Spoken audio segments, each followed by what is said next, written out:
I will be honest with you, I always wanted to work at Google. I heard somewhere that Google gets over 1 million resumes every single day. They want to see that you really want it. It's so competitive. Yeah. Use your network. Use it to the max you can. I'm applying for a job in Google Ads and they're asking me this question. Like Traffic. Like traffic. Because there's so many people applying, the way that you really stand out, what they're actually testing you on is like how you think through it. If you put your mind to something, you can achieve it. And it might be the craziest thing. Why do you think Google hired you? The simple answer on paper would be...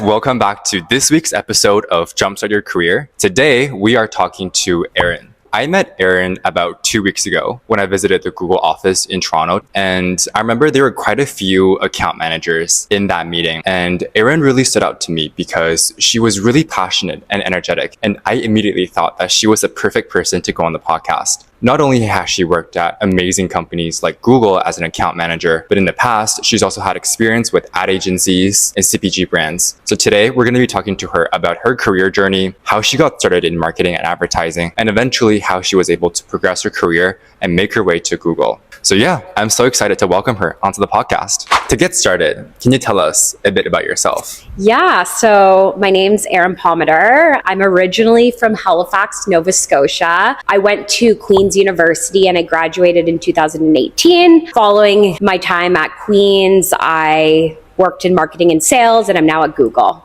One thing that stood out to me the most was how you really pursued this career in marketing and advertising. Going all the way back, when did you realize that you want to pursue this career path? I feel like personally, I grew up with the rise of digital media. So like, I think about my earliest days, like on a computer, a desktop computer was like LimeWire, Pixo, MySpace. Like I have very vivid memories of using those platforms. Oh, okay. So for myself, like I find it really interesting to even think about those earliest memories that I've had to like what the digital marketing environment looks like today. And I can kind of see how like along the path, how passionate I've always been towards it. So like I was always kind of like that kid, like the first one on the newest like platform, like Instagram. Like I was the first kid in class. Okay. I would be like, hey, add me. So you sounded like you're kind of chronically online as a kid. Yeah. And, like obsessed with like social Tumblr. media. And obviously like given your personality, it's kind of clear that you want to go into something more creative compared to accounting or like finance or something like that for sure. Totally. Yeah. So you did 3 internships in university. You had exposure to a bunch of different companies, different corporations, as well as different roles, especially in marketing and advertising. But just going all the way back to your university days, because most of our listeners are currently university students, what kind of university student were you like? I love this question. And I'm going to sidetrack the answer a little bit, but I was a very, very unconventional student, I would say. Like I really, really struggled in like the formal school environment. And I was like very much like a B.C. student. And I remember one of my teachers during parent teacher like told my dad, he's like, no, we're going to keep Erin behind a year. Like they wanted to fail me like in middle school because I was like that bad of a kid. Okay. And my dad was like, no, well, you're not failing my daughter. She's smart. We're not doing this. And thank God he did do that because a lot of kids that don't fit that mold of like being a perfect student, the way that education is taught, they kind of get put in a box and you start like associating yourself as like less confident because of that. But then fast forward to like high school, I was like, as all students are, where do you want to go to university? You know, you're with the guidance counselor or whatever, the principal. And I remember telling the principal, I was like, I want to go to Queen's and I want to be in commerce. And she like looks at me and she's like, honey, like with your track record, probably not going to happen. I was sort of thinking the same thing. Yeah. No, totally. Like it was such a thing. But I've always been like the type of person myself where like I kind of get energy and drive off proving people wrong. So while I've like grew up kind of like being put in this box, like I wasn't a student, I always knew I was smart and I could do it. I remember I kind of cheated the system to get into university because my whole grade 11 year, I went from being like a BC student to like grinding my ass off. Like I would go into the library and just study all day. And then I got like a 90 something average, and I got into Queen's, like, of course, which was great. Academic weapon. Yeah. Like, but it was like, I'm not naturally like, I just did it because I was like, I want to prove all these people wrong that don't think I can get into Queen's Commerce. I still remember my mom called me when I was in grade 12, and she's like, Erin, like, you got accepted. And it was one of those moments where I was like, oh my God, not only did I like prove to myself that I could do it, but also like gave me like this big realization that like I still apply to like my day-to-day now of like, if you put your mind to something, you can achieve it. And it might be the craziest thing, and maybe every single person will doubt you, but you'll get there if you have that focus and you want it enough. So back to your actual original question. In university, I reverted back to my old ways. No, but I was like a very average student. Like, obviously I was like more passionate about business. That's why I went into it. So I was like a very B to C student, but I really appreciated and respected the holistic university experience. So being involved in clubs, internships, I did exchange one year. Like I have had this incredible group of friends at university that I like had so much fun with throughout my 4 years. So that brings us to, speaking of hiring, your first internship experience. In your first year university, you worked at Sobeys as a promotion associate. I feel like everybody's first internship is always like a little bit scrappy. They don't really know what they're doing yet. So I just want to ask, like, what's the story behind this internship? Like, what mindset were you sort of in? Yeah, you got it bang on. I only had 1 year of schooling at that point when I was applying for my first internship. So like, what do I really know? Not much. Yeah. I was like, I want to work in some sort of area of marketing, but let me try it. So I ended up being on the category management department at Sobeys. So for what that is, it's like essentially the team that decides all the promotion dollars that are going to go behind like the food in the store. So buy one, get one free, or like a sale in some sort of way. All those discounts you see, you see weekly, the flyers, that would all run through the department I worked in. Okay. Yeah. Interesting. Okay. So we move on to second year. Yeah. I think this is the year where you made the transition to marketing and advertising and this field in general. And you worked at this marketing agency. I'm going to butcher this name. Is it Cossette? Cossette. Yeah, Cossette. You got it. Yeah. So you worked at Cossette as an account coordinator. Why did you want to work at an ad agency? Yeah. Very unconventional, I think, compared to my classmates in university who are working at some of these big companies. Like I kind of mentioned at the start, was always super interested in the creative side of marketing. So what better way than doing a internship at a creative agency? They're also a media agency, but the team that I specifically worked on was the creative side. So they had a really, really good roster of clients, and they've done some really, really good work that got like tons of awards. So I did my research and I was like, this is a sick company. I just want to learn. That internship specifically was really interesting because it was unpaid, which is crazy. Like, not only did I go to like a very unconventional company compared to my classmates, but like I wasn't getting paid anything. But I'm incredibly thankful that I did that internship for a bunch of different reasons. Looking back now in my current role at Google, I deal with a lot of agencies in my current role. And if I didn't have that experience of like learning the ins and outs of how agencies operate with their clients, I wouldn't have the context in my current role to actually like deal with them on a day-to-day basis. How did you sort of discover this field in general? Like you mentioned, it's sort of unconventional. So this is not like what everybody's talking about. So the reason I went into marketing and advertising was because I loved ads and creative, the process. Yeah. I remember I would see ads and I'd do like research on like who created it. So I had like a rough idea of what the big agencies were out there, and because pretty of that, pretty early on. One other thing you mentioned really resonated with me, which is unpaid internships. How do you feel about unpaid internships in general? I personally think I should have been paid for that role, but I also don't think you can really, like, when you're starting your career, you can put a value and like a number pay on what you actually gain from an experience perspective, because you have to start somewhere and you have to have something when, as you get bigger and bigger in your career, to be like, I did this because of this experience. And like sometimes, unfortunately, you just need to take take the hit maybe financially for more of like the skill gain, to say. Yeah. But I don't think they're ethical. I think that's crazy. Like, our economy is wild. Like, kids need money too. And even for myself, it's funny, I look back. So that summer that I did it, I had student loans at Queen's, like a lot of student loans. Oh. And I couldn't really afford to do an unpaid internship. So, but I did. And I'm thankful that I did, looking back. But I remember I had to, like, during the week, I would do the internship. And then I had this like 2 days a week job where I was like, I worked at the door at a restaurant in Halifax. And then on the weekends, I would lifeguard at the beaches because I was no way. Yeah. Okay. Damn, you're grinding. Yeah. Like, I don't even know in hindsight, like, I could probably not do that now, but like, I was in that time in my life where I had a lot of energy, I think. Wow. Yeah. Okay. So that's your first agency experience. And then in third year, you went to another marketing agency. So this one is called T1, and you were working as an assistant account coordinator. So this is your second agency experience.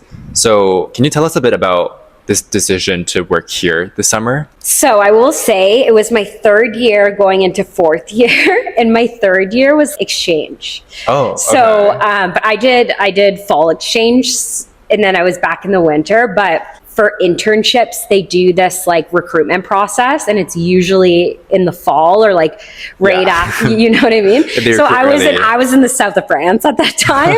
So like, my focus was not, how am I going to get the best internship? I obviously knew I wanted to work in the field, like a similar thing of what I was doing in the past, but I just didn't know what that looked like. So I remember I came back from exchange, and a lot of those like traditional internships were like the hiring was done for. So I was like, what else can I do? And there was this agency, the T1 agency, and they're specialized in experiential marketing. So the previous summer I worked in creative agency. This is like experiential agency work. So what that is like guerrilla marketing. So concerts, you'll see brands like hand out free stuff, or like on the streets of Toronto. So it's like guerrilla marketing's like in-person marketing versus like digital. So it was really cool, and it was really different. It sounds a little bit more fun too. It was really cool because we would do like all these events like at Scotiabank Arena, like concerts, and we'd just like hand out things. And like, the whole idea was to say the brand messaging to people like in person.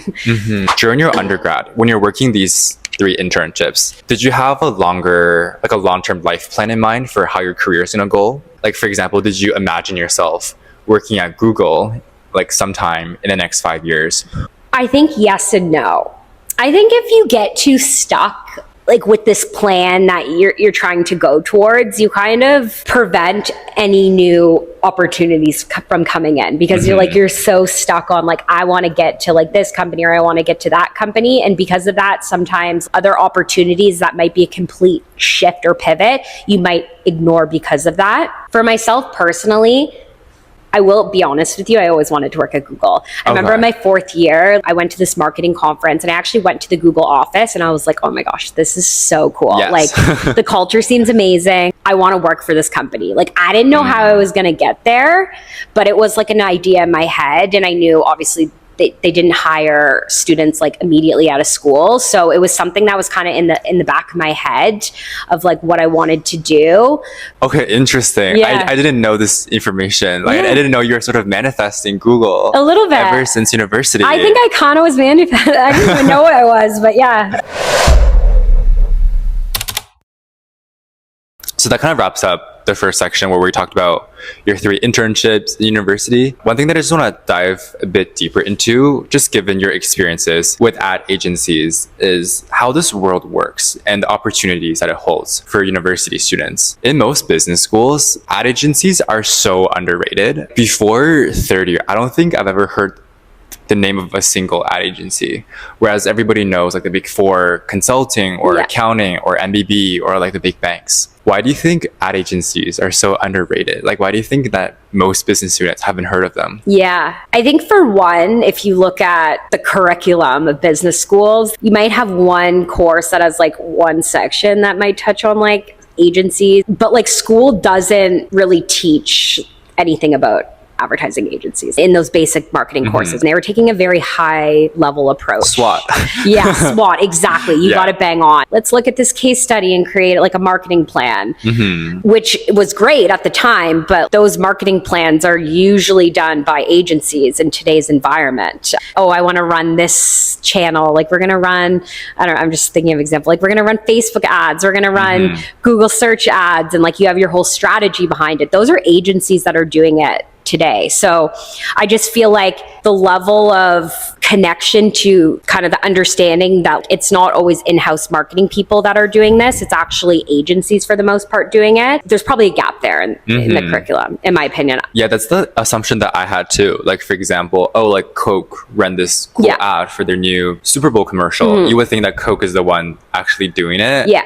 But there's like agencies behind the scenes that are doing everything. Yes, and like multiple agencies. So I kind of mentioned on this before, like you have your creative agency that would develop the actual like creative assets that would air, like more of the visual side. And then you have your media agency that would take those assets that the creative agencies create, and they're the ones for actually executing it across the different platforms that they feel fit. Okay. And then you have like the brand manager, who's like the highest level of it. And they're the ones that are overseeing, I would say, the agency work, but they're like, they're taking like the very high level perspective. Like they're briefing the agencies. This is what we want to achieve. This is what we're trying to drive. This is like this is how it's going to impact the P&L. And then the agencies are responsible for going to make that happen. I think we kind of went over this a little bit already, but I just wanted to ask, can you tell us what marketing agencies are in general and what role they play in the marketing world? Totally. So there's a lot of different types of agencies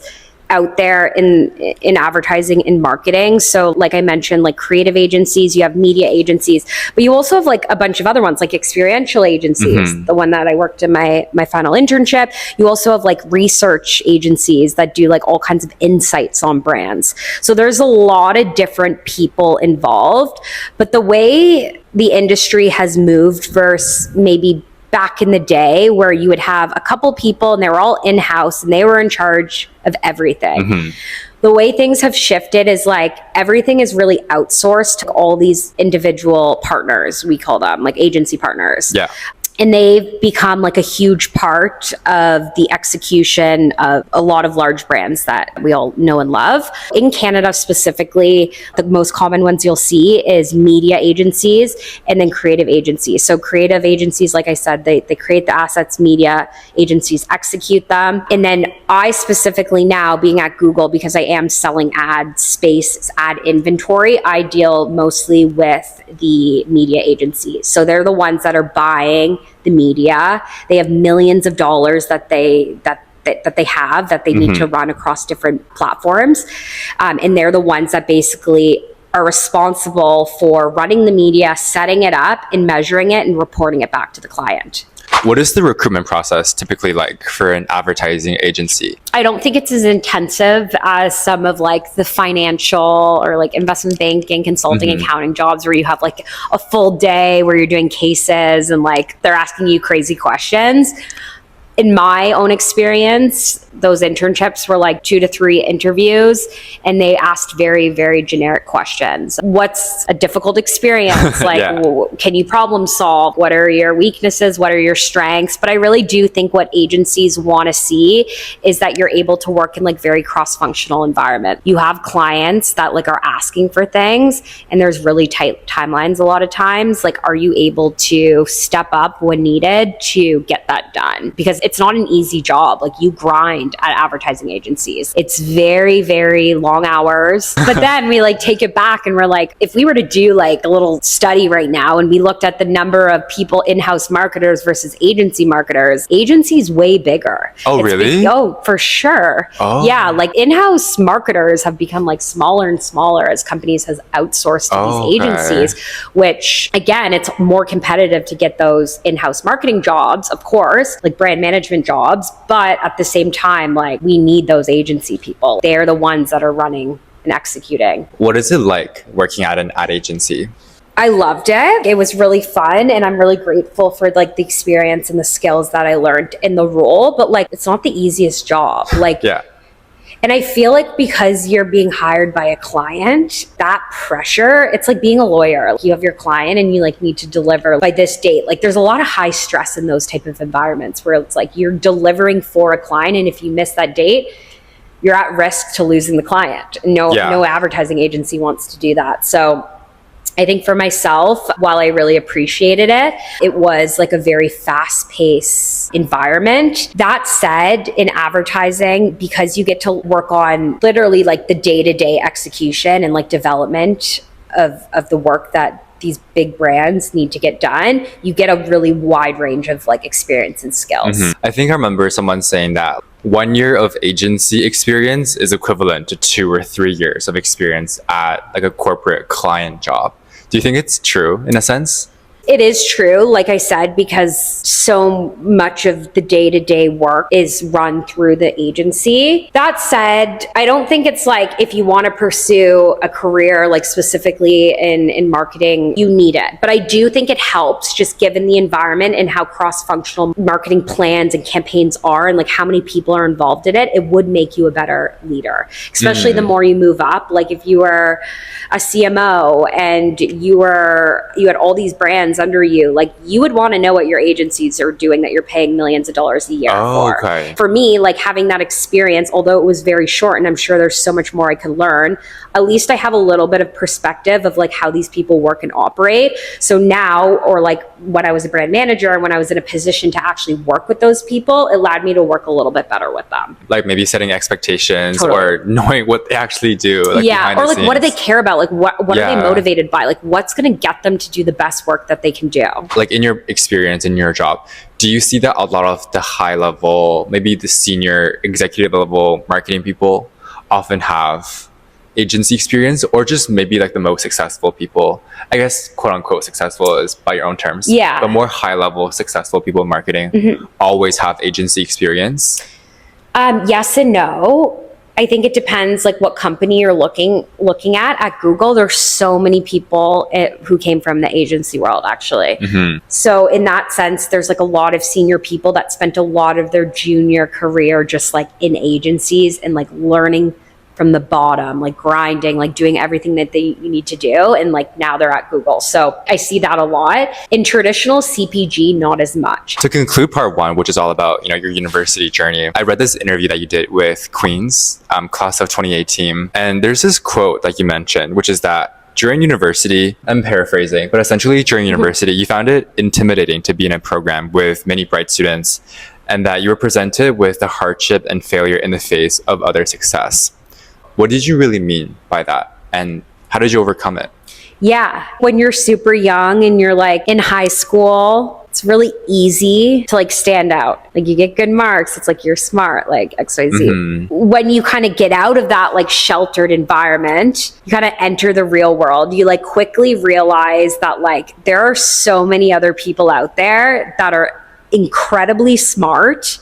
And it's very intimidating, I would say, especially like when you're coming from an environment, like for myself, like I'm from Halifax. I went to a high school with 30 girls in my graduating class. Like you can't get more sheltered. Like everyone's telling you like, for the most part, like, oh, like you're so great. Like, but you realize it's actually not that simple. And like the real world is like a lot harder. So for me personally, when I like was at Queen's, I was intimidated. Like there was all these people that like were like smarter than me, definitely for sure. I personally like really think it's a positive thing because I think it's a very humbling experience to know that like you're not the best. Like I think there's like a little bit for a lot of young people, like this inherent confidence that they have being like, I can do it. And I think to be humbled sometimes through like failure and like not getting what you want is actually a good thing, because it's actually the only way that you're able to grow and like level and lift yourself up. Right now, even, it's funny because that was a quote from when I was at Queen's. It's 5 years ago. 5 years ago. Like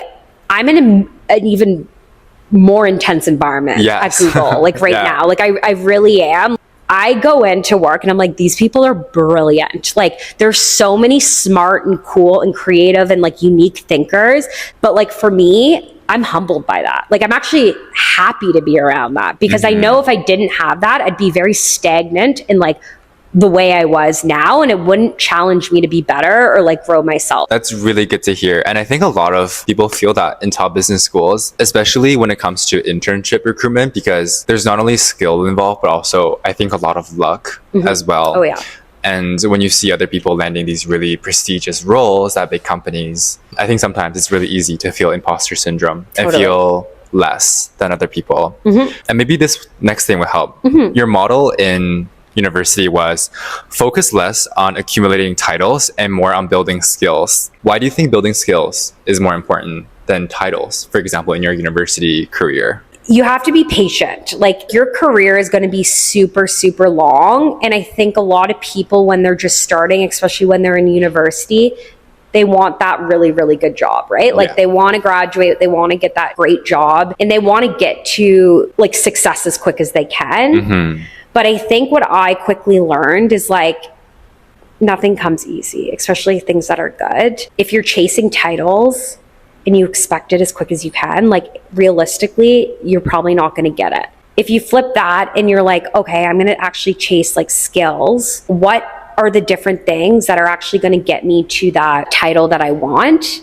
And you look at it from that approach, it becomes easier to actually like plan out how you're going to get there. I knew the skills that you need to like build, you need to have wide marketing experience, so agency experience, you need to have brand experience, you need to have more like tech experience. But in addition to that, these are all the skills that like you're not good at, Erin, and you need to work on. So like project management, I wasn't good at prioritization. That was something that I really struggled with. I would say yes to everything. So that's something that I really had to work on. Analytics, like measurement, like being able to take data and like create storytelling out of it.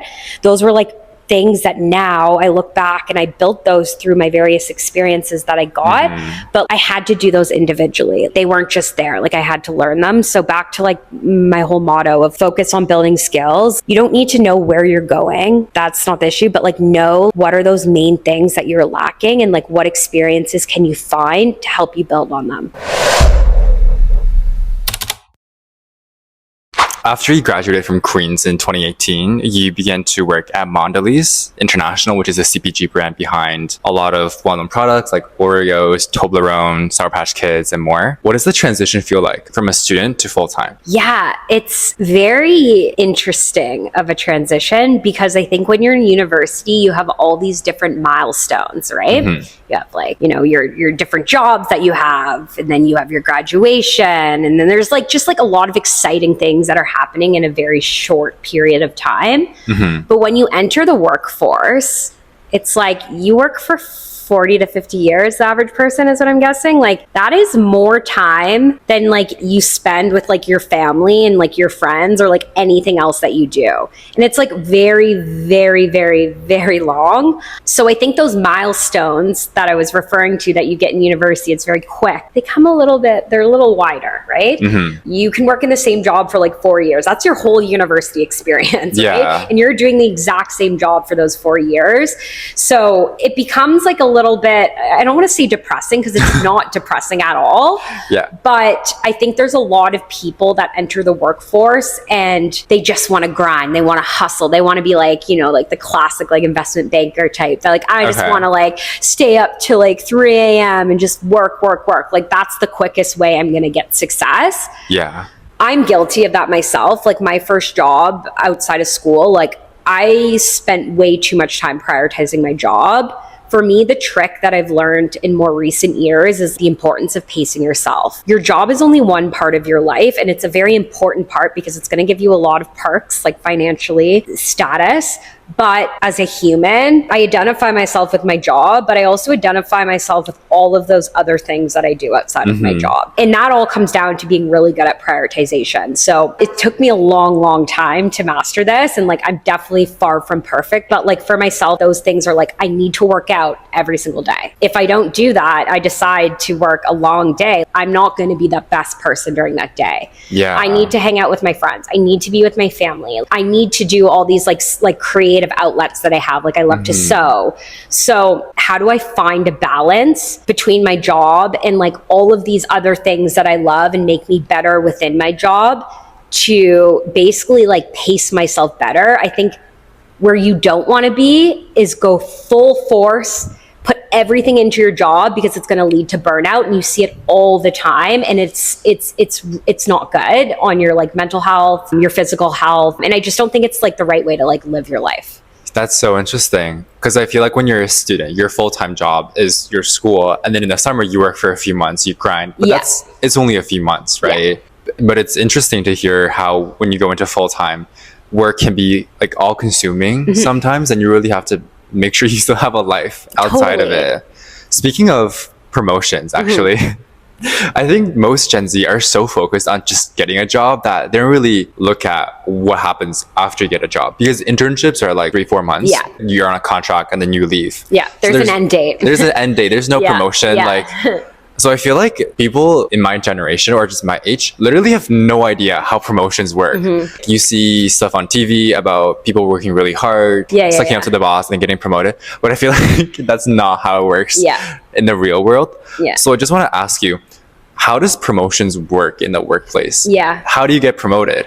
It's a great question. I'll be honest, when I was in university, I had no idea either, right? Like, you're just like, you work hard, you get it, right? Like, you deserve it. I think for a lot of large companies, the reality is, and I think this is probably true across all fields, is like, you need to put the time in and have enough experience or like things that you can brag about when promotion comes up to like justify you getting promoted, and that takes time. Every single role I've worked in like full time after graduating, it's been like there's a benchmark. When I was in brand management, it was like, you're going to be an associate brand manager for 2 years. Like, that's on average like what people do before they even get considered for their next role. Even my current role now at Google, it's like, I'm an account manager, but like to become an account executive, like you don't usually see that happen until you have about like 3 to 4 years of experience. I don't think this is always true. It's also comes down to the right time and the right place. And like, there are exceptions, of course, to these rules. But like, a lot of times in like big companies, because there's so many different people that are like trying to move up the ladder, that the reality is you need to put in the time. There are ways to try to shorten it and like do really, really well. And I think that does happen. But when it comes down to it, like, they almost want to see like consistency of work. Oh. Do you know what I mean by that? Like, consistently, like, yes, we've seen you do that, and that's what's going to make you really good in that next role. But I want to see you do it 10 times more before. It's not like you do something, you go and you get like 100% on this 1 or 2 project. They're like, you're amazing, promote it. Exactly. It's more so like over a span of a few years, they assess who you are as a person. So after 3.5 years at Mondelez, you began working at Google, which is a really exciting transition and a new chapter of your life. So during your time at Mondelez, when did you realize that you're going to apply to Google and make this career shift? Towards the end of my time at Mondelez, I like kind of got myself in this like position. It was also during COVID, which probably didn't help because it was like all work from home, but I like wasn't enjoying the work anymore. Like, I felt like I learned everything that I wanted to learn from that role. And I just like couldn't see myself there long term. And actually, one of the ways that I've like always, and I use this to this day, if I see senior people in an organization and I'm not like, oh my gosh, like I want to be them. Like you look at them, you're like, they're so cool. Like, that's my goal. You're probably not in the right place.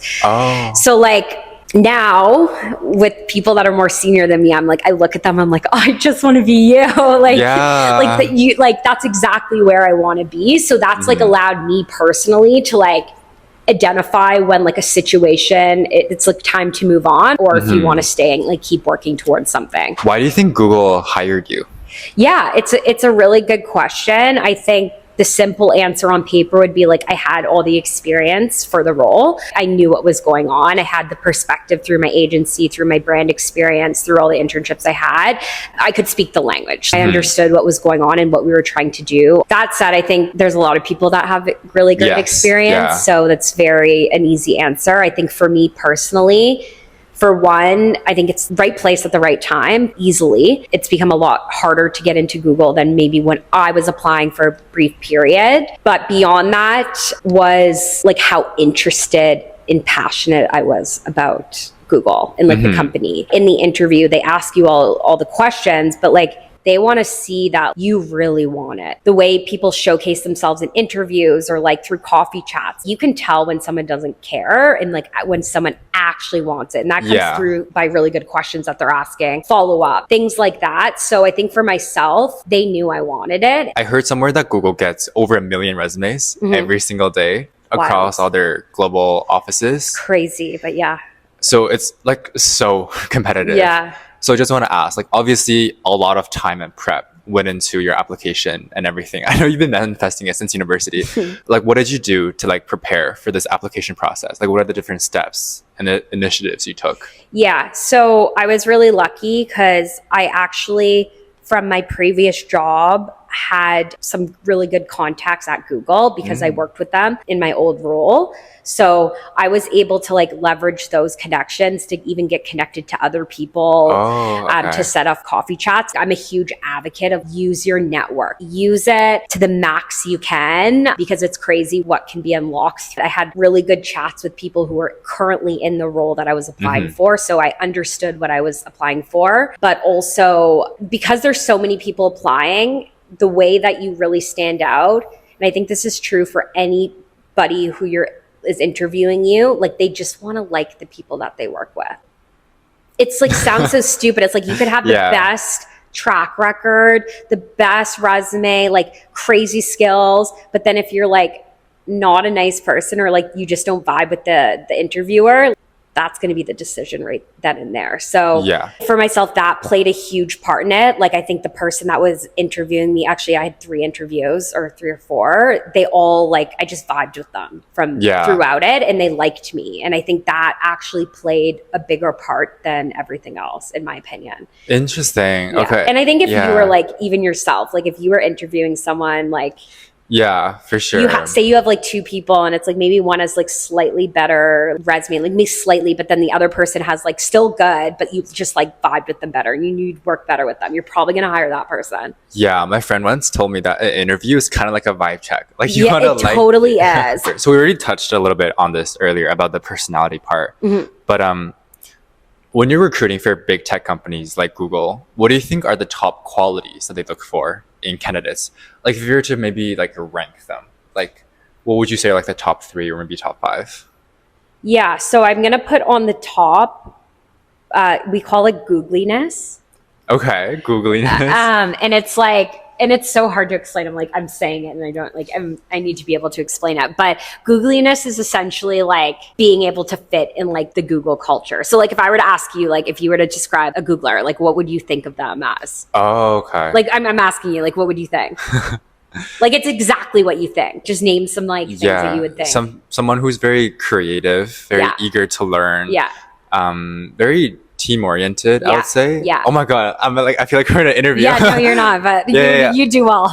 Oh, okay. Yeah. So, and then like, okay, so that's googliness. I would also say like beyond all of that is like humbleness. So like, although these people are like super smart and they're super successful, like you don't see people that are like super cocky at Google. You just don't see it. Like people are so humble. And I'm like, you guys, like there's like a bunch of people on my team that have like these incredible side hustles that like, I don't even know about half of them. I'm like finding out like slowly. Like I'm like, oh, that person has like this podcast, like this person like has this side business. Like people are very, very humble in like what they've done.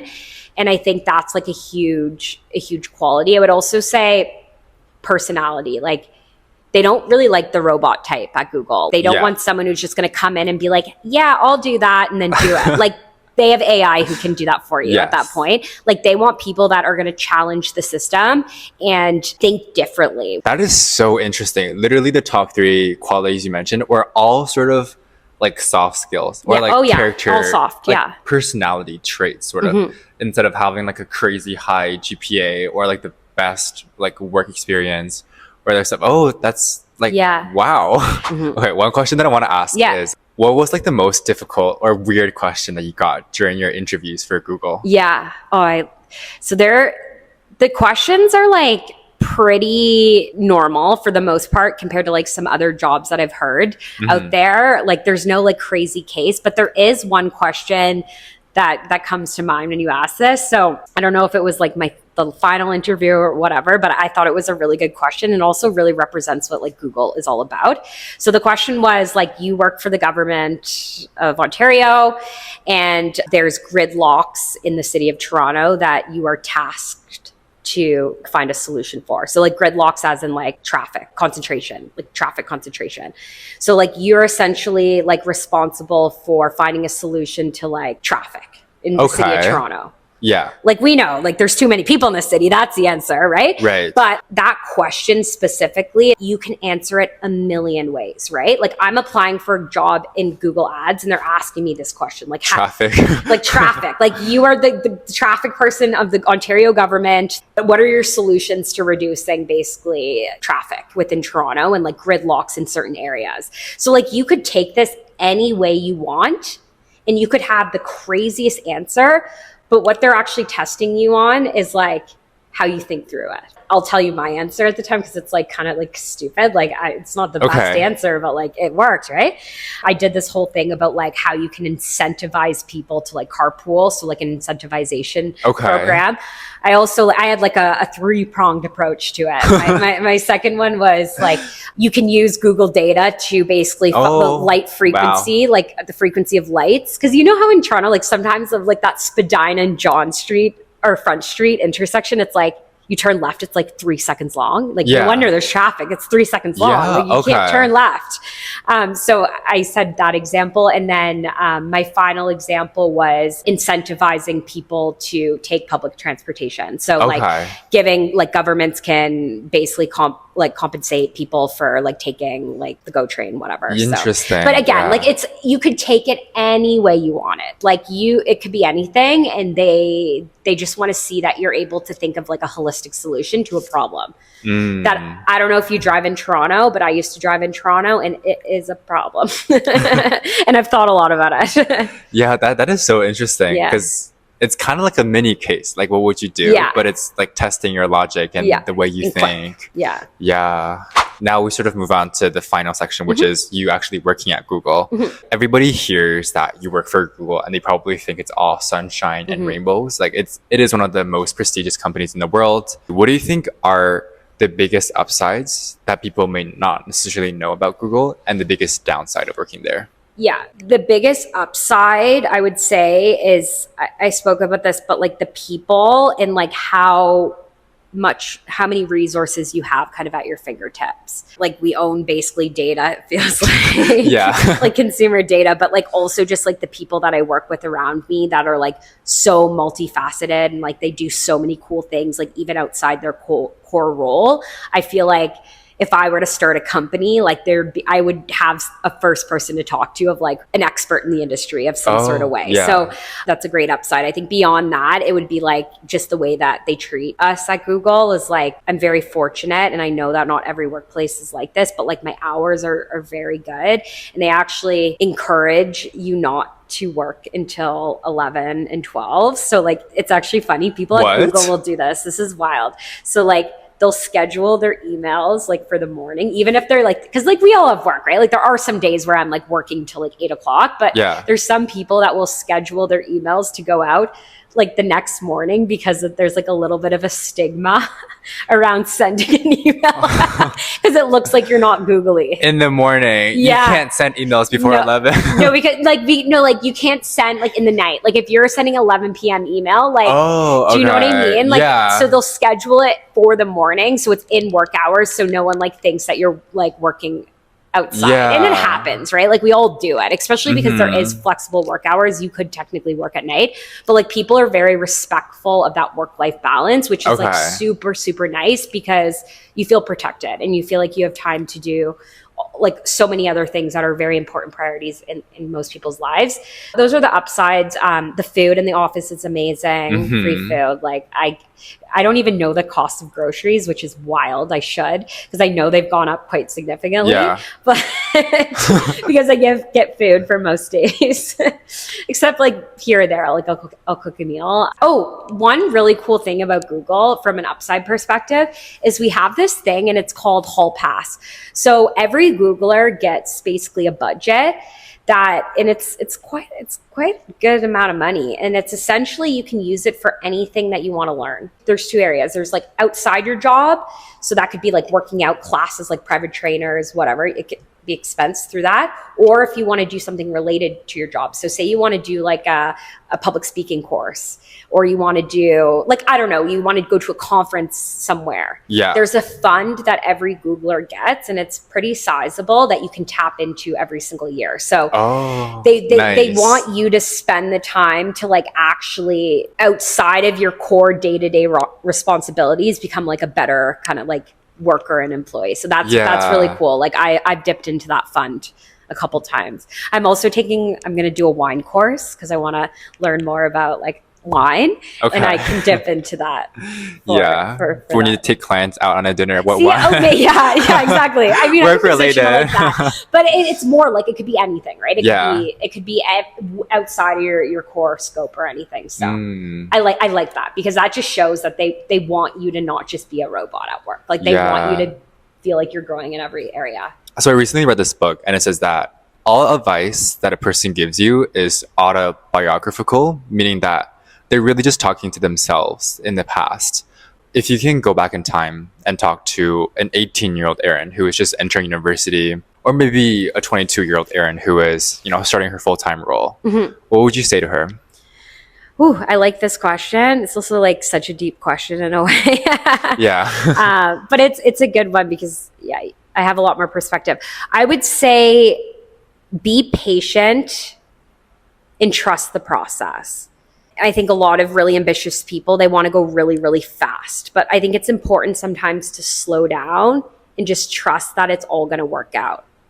I also think a lot of things in life, so whether it be like your relationship that you're in or like your friendships or like your job, it changes all the time. And like sometimes it won't always be in a good way. And you can feel like you're a little bit like set back. Mm-hmm.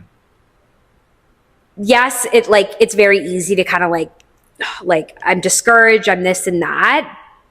But like if I could go back and tell my 18-year-old self, I would be like, things are gonna not always be good, but in the grand scheme of things, in the long term, things are gonna be they're all gonna work out. And you just have to trust that process and be patient with it. This is pretty much all the questions that I have. Cool. Is there anything else that you want to say before we hop off? No, thank you. This has been so great. Thank you so much for coming on. I hope you got something out of this.